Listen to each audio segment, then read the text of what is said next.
it was not too long ago that we used to talk about brain drain. Then came around 2000 when the Vajpayee government actually started the Pravasi Bharatiya Divas. I mean, actually you began from talking about brain drain, you started celebrating the achievements of the Indian diaspora abroad. But now I see a third phase where your government is actually promoting mobility by doing this migration and mobility agreements. So how has this new phase come? I mean, what is the thinking behind that the government is taking the lead to promote the movement of our talent around the world? No, you're right. I think we have evolved. I think the brain drain perspective was very much more reflective of a protectionist era, where we saw a zero-sum game between us and the world. That if something went out to the world, it was lost to us.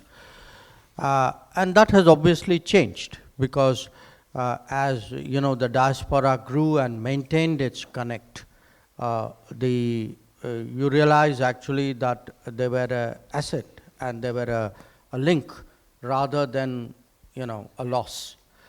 The second phase to me was important because it was actually a strong psychological, emotional message, a realization that actually someone who's mobile, someone who's emigrant, someone who's already emigrated, actually maintains the linkage to India.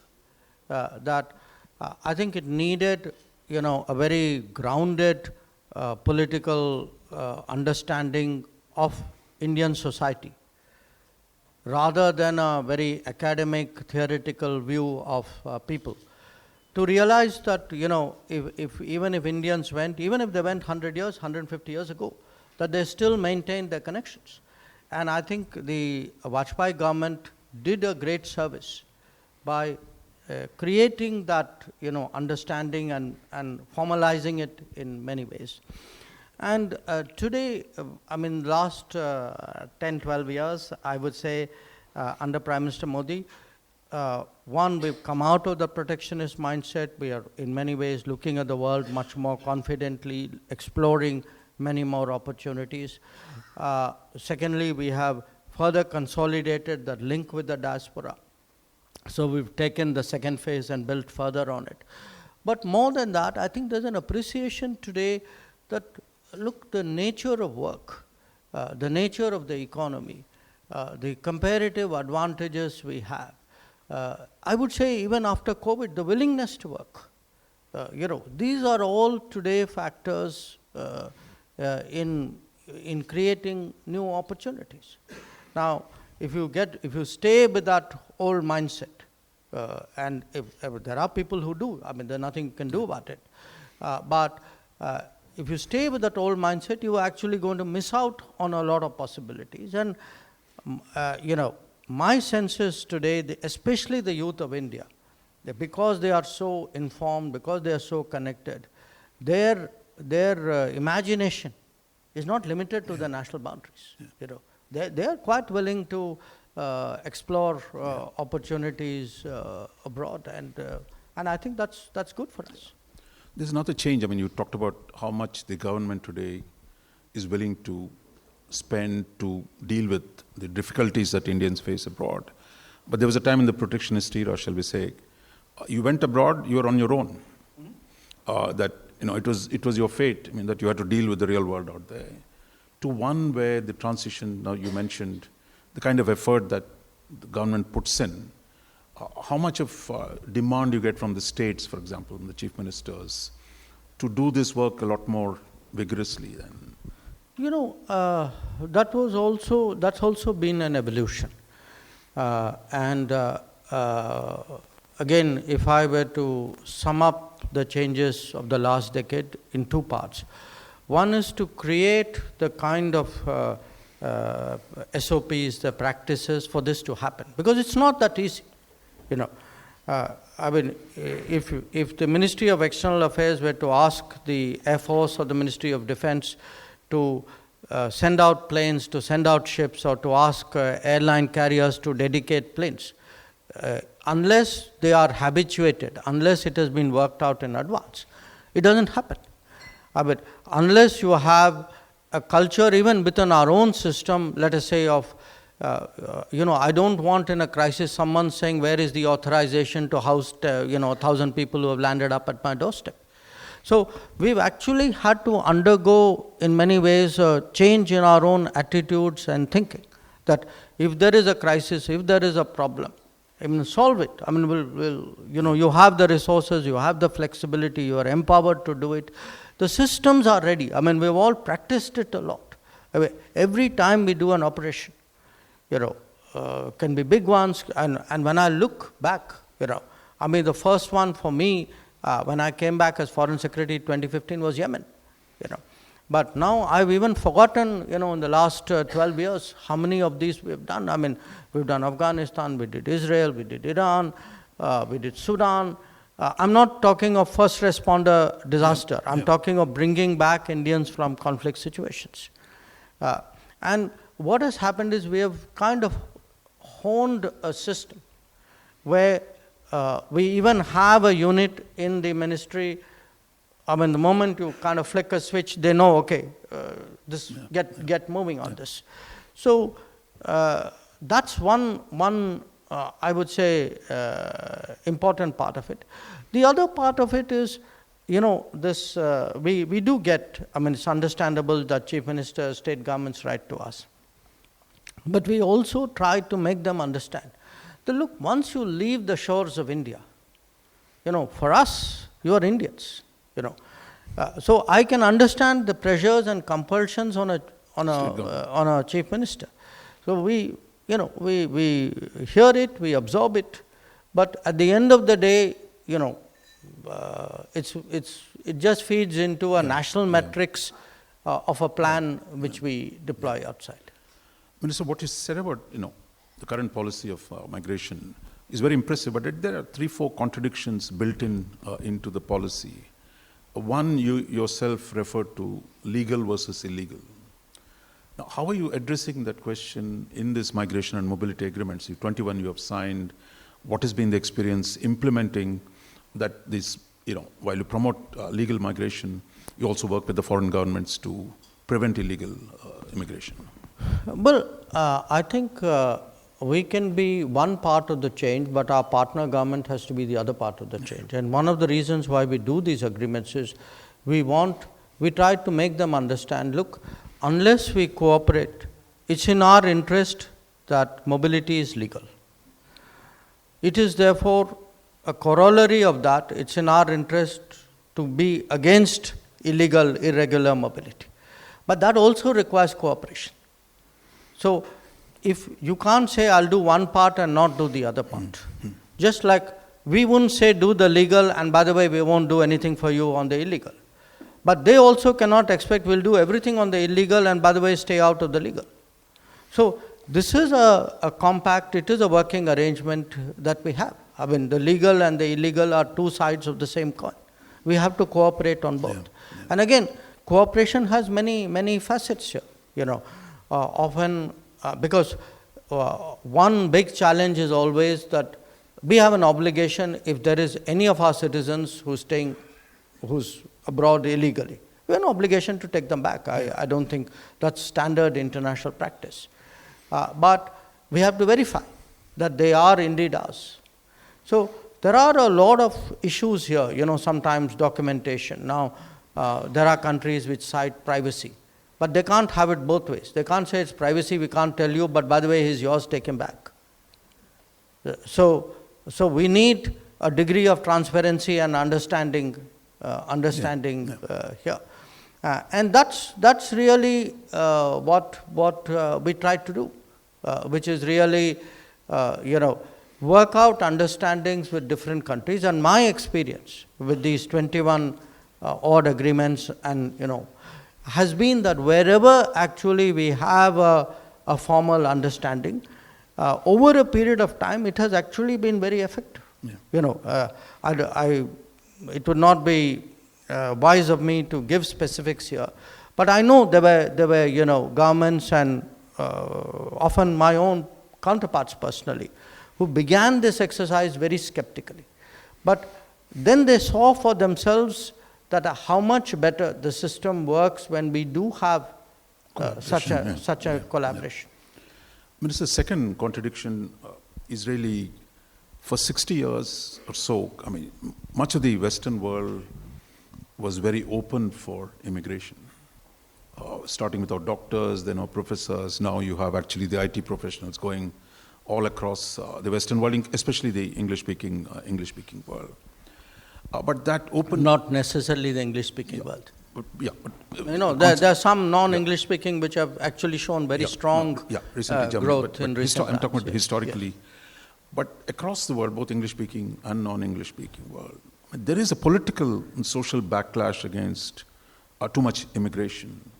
So that tension between, the economic needs require some foreign talent, but at the same time, political and social pressures to limit or restrict that immigration. We're seeing that in the H-1B debate in the US. I mean, how are you dealing with this tension that is unfolding? Well, I think a lot of these are issues, Raj, which they have to resolve. Because in many cases, the actual crisis has nothing to do with the mobility of the incoming workforce. I mean, if there are concerns, let us say, in the United States or even in Europe, it is because they very consciously and deliberately over the last 2 decades allowed their businesses to relocate. That was their choice, it was their strategy. So if there is pressure on jobs in many of the developed countries, the pressure on jobs is less because people came in those sectors. It is more because they allowed manufacturing to go out, and you know where. Yeah. So I think they have to find ways of fixing it, and many of them are, because if you see, it isn't only about concerns about immigration or mobility. It is also about loss of jobs and about recreating manufacturing and pulling back, what was allowed to leave over many decades. So I can't give you a simple answer to it, but the part which concerns us is to convince them that mobility, the use of talent across boundaries, is to our mutual benefit. That they would be net losers if they actually erect too many roadblocks to the flow of talent. And particularly if you move into an era of advanced manufacturing, if this will be, you will need more talent, not less talent. Yeah. And talent cannot be organically developed at a high rate. There is a certain structural impediment out there. So and in their own societies, you can see the tension. Often the people in the forefront of entrepreneurship and technology would actually make the case for mobility. It is the people who I would say have a certain political base or a constituency to address who may oppose it, and they will probably reach some modus vivendi there. So some kind of a new balance between the economic and political should be worked out. Yes, but also some kind of new balance between the mobility of people and the mobility of work.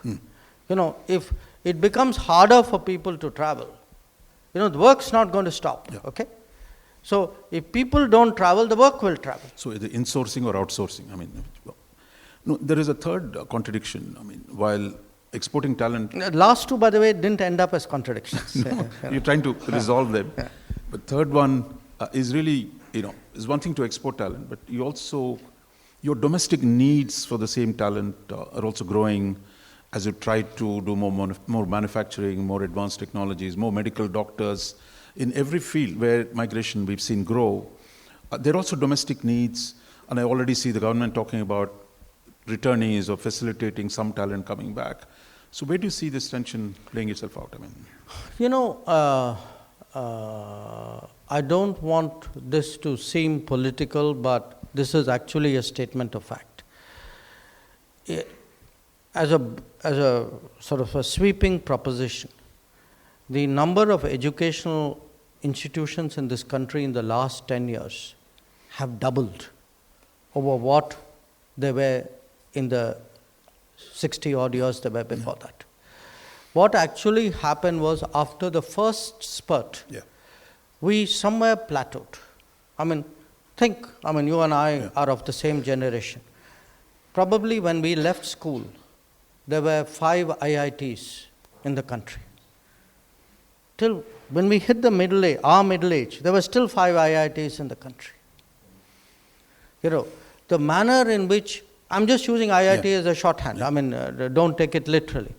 But the manner in which, let us say, our engineering schools, our technical schools, our medical schools, our nursing institutions, take whichever field, we didn't see, if you had a certain growth rate, it made common sense your capacities should have paralleled the growth of your economy. It didn't happen. So it's actually been, in the last 10 years, there's been this huge emphasis on increasing capacity. And why I say that to you is, you are not going to solve this problem, this apparent contradiction you refer to. You can't tell people, don't go out to work. It's a freedom of movement. We're a democratic society. They have a freedom to travel. If they get better prospects, of course they will look at it. The common sense thing is to create opportunities at home. To create opportunities at home, you need to address both the demand side and the supply side. The supply side means you've got to, keep increasing your output of skilled and talented people. And the demand side would be, unless you are able to post, sustained high growth rates, you're not going to be able to, find opportunities for their employment and retention. One way of actually resolving this dilemma is also, as I said, strengthening the talent base in the country. That also, we've seen some foreign universities come in. I think for many countries, it makes sense, rather than drawing students in, to set up universities in India. Absolutely. But is there enough reform from the government side to actually facilitate foreign universities operate here and create skill? It's interesting. I was at a school of management over the weekend. And because I was there, I looked into the history of that institution and saw the foreign collaboration with which it started. This was, by the way, the Indian Institute of Management in Calcutta. The first one in the country. Yeah, the first one in the country. The initial phase when institutions were created in this country actually had a lot of foreign collaboration. Most of your original IITs, for example, had partners. Many of the agriculture universities had partners. The management institutions had partners. Then this plateau phase, where actually there was relatively little creation. Also the protectionist phase? Yeah, it was also the protectionist phase. I don't think the two, it was not a coincidence. Yeah.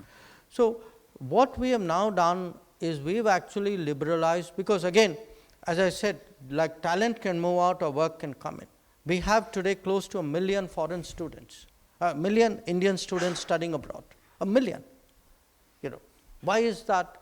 Does it not make sense actually to liberalize the educational environment so that the universities come in? It's cheaper, it's effective, we stand to benefit. There's a very powerful logic, and it's happening now. We've had actually, I think it began with a few Australian universities. I know a number of British universities have come in, including one fairly close in the National Capital Territory, National Capital Region. And I see many more happening. I was in Canada a few weeks ago. And I can tell you, Canadian universities which draw in a lot of students, many of them are actually quite interested in setting up campuses in India. And I think we see benefit in this. And we have left it very open. They can come in on their own, they can come in collaboratively, they can do double degrees, they can do brownfield. It's up to them to figure out. So one last contradiction, or a seeming contradiction or a tension, if you will. that while you talked about demographics in your presentation, and there is actually a steep decline of in the Western societies, in Far East, in China, in Japan, Korea, everywhere. But there's also an Indian decline that we're beginning to see, certainly in the South Indian states. But the fact is, at what point do we need to think through? I mean, how do you promoting netlist policies, which many countries are doing? Is that something too far away at this point, or we have enough talent base today to deal with a potential decline in India's own demographic? You know, I think it's a matter of degree, but it's important. It's natural with prosperity that there is a tapering. But what we are seeing internationally is actually in many societies a very, very sharp fall, which the word decline would be more appropriate. So often, you know, when people try in our business to forecast the world and say, okay, what's really going to change in 10 years? You are saying what will change in 5 years, other than your magazine would be selling in more places. So people, you know, common answer would be, well, technology, AI. I think if you, you know, demographic trends are a significantly underrated, understudied aspect of the change that awaits us, because they could actually have very, you know, sweeping implications for the future of many societies, and each one of them has some peculiar, you know, reason for where the fall is very, very sharp. Where it tapers, I think the situation is much more amenable to you know, adaptation, and it will you know, this will happen. I mean, it's a natural trend. I don't think you can mitigate it, but it's not something you can actually reverse. No, I think this subject on demography is going to be part of this conference today. We have also one of the world's leading demographers, Nicholas Eberstadt, is here. He's going to keynote address. So I think we really, part of the debate is also going to be on that. I really want to thank you, Minister. I'm afraid the Minister has to leave, and there's not going to be much time for, actually there's no time for question and answers, but I want to thank you for coming in, and I want to call Happy Mohan to come and offer a vote of thanks and close this session. I'm aware of the fact that we don't have much time left. I just want to wholeheartedly thank the Minister, Dr. Jaishankar, for making it to this event today. It's an important event, not only from the magazine's point of view, I guess also from our own national interest, and given the fact that there are a lot of conversations happening on this subject. So, Minister, thank you so much for coming to this event, and thank you all for patiently listening to the proceedings. I think we'll sort of release the magazine.